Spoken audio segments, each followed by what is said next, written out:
now just 8 seconds ahead. He was fortunate, however, as the spin could so easily have spelt the end of his rally had the car slipped off the road. He was a little more cautious after this.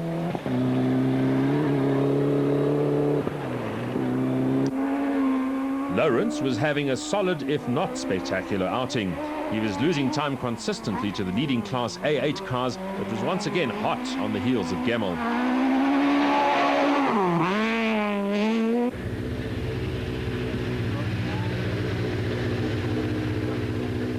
He was still fighting Bem for position, but that did not stop him hanging the tail out for the spectators.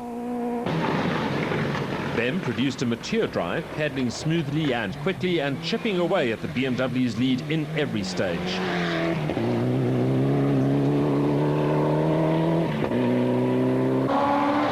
Jackie Jabert and Willy van Straten were over 3 minutes ahead in Class A6 in their Jojo Tanks Toyota Corolla and running comfortably in the top 10. It was a good performance from the pair. Duplessis was crawling along with a flat wheel, which allowed Ryan to close in and past the struggling Subaru. Duplessis, meanwhile, would suffer 4 punctures in 3 stages, costing him a claimed 16 minutes.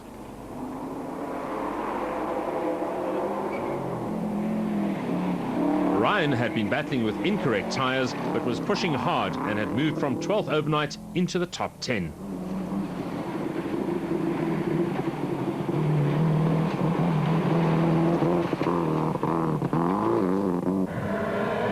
Mally Saville and Dean Riedlinghuis finished in the top 10 in their Auto Services Subaru in the last event and were keen to do the same here. They had some work to do to achieve this goal, though. John and Douglas Williams in their tried and pressed Toyota Corolla were having a good scrap for Class N2 honours, with Christopher and Wessel Venter in similar cars, but held the upper hand.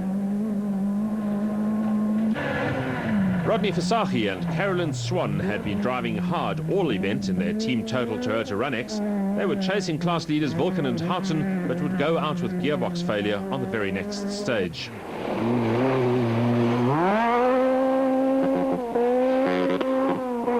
After his spin on day 1, Trott lost over 3 minutes when his car refused to start on day 2 after oil had leaked onto the alternator the previous evening.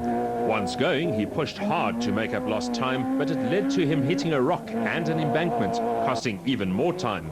Wessel Venter and Patrick Johnson were running second in Class N2 in their Helix Toyota Corolla and were trying their best to catch the class leaders.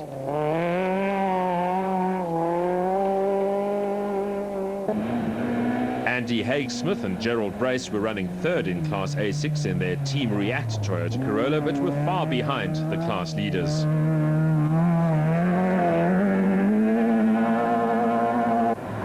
Gary Swimmer and Peter Davidson held the Class N1 lead in their Riken Volkswagen City Golf. The win would put them just 1 point behind the championship leaders.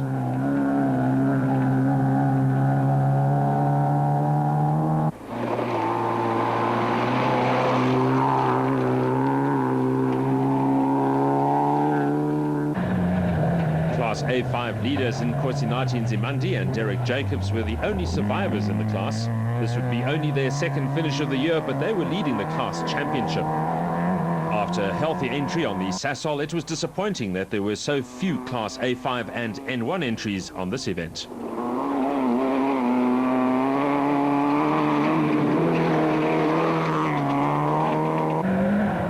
Charles Stradom and Saki Bosman were fourth in the Class A6 Golf.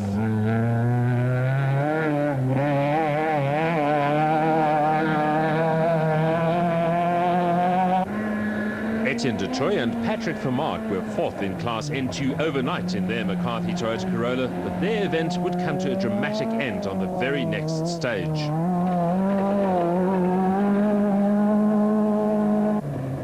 Eugene Lawrence and Janine Labuschagne lost 7 minutes in penalties on day 1 in their Hitachi Tools Toyota Taz and were plodding along in second position in Class N1.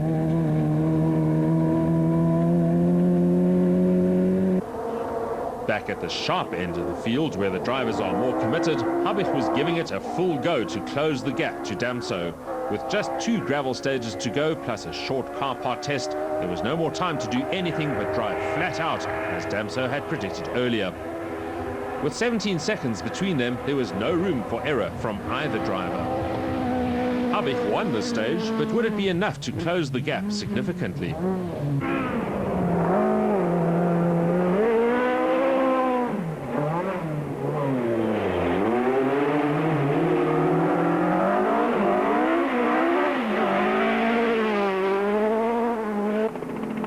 Contrary to teammate Habich, Kuhn was in no big rush and was just stroking the Volkswagen to the end.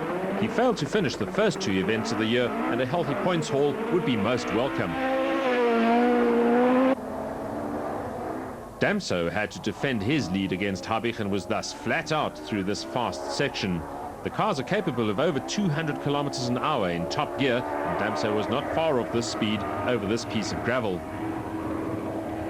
Driving on the limit always opens up the possibility of the smallest mistake either costing valuable time or even elimination from an event, and even the best make mistakes sometimes. Take note how close Damso came to throwing it all away on this corner.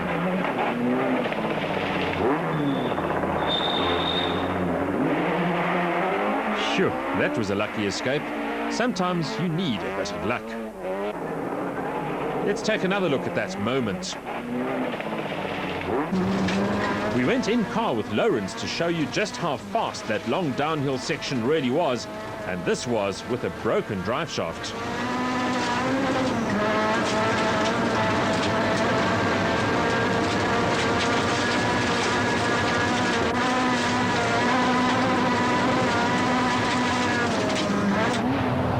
The drive shaft failure cost Lawrence over 2 minutes and brought to an end his hopes of beating Gemmel to the post.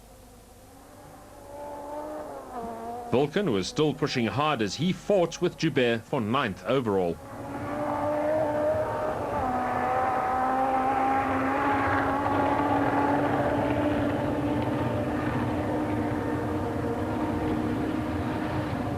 Could he maintain this pace and keep it on the road? The answer was no. The same corner that so nearly caught out his team leader was to spell the end of his rally as he crashed out in spectacular fashion.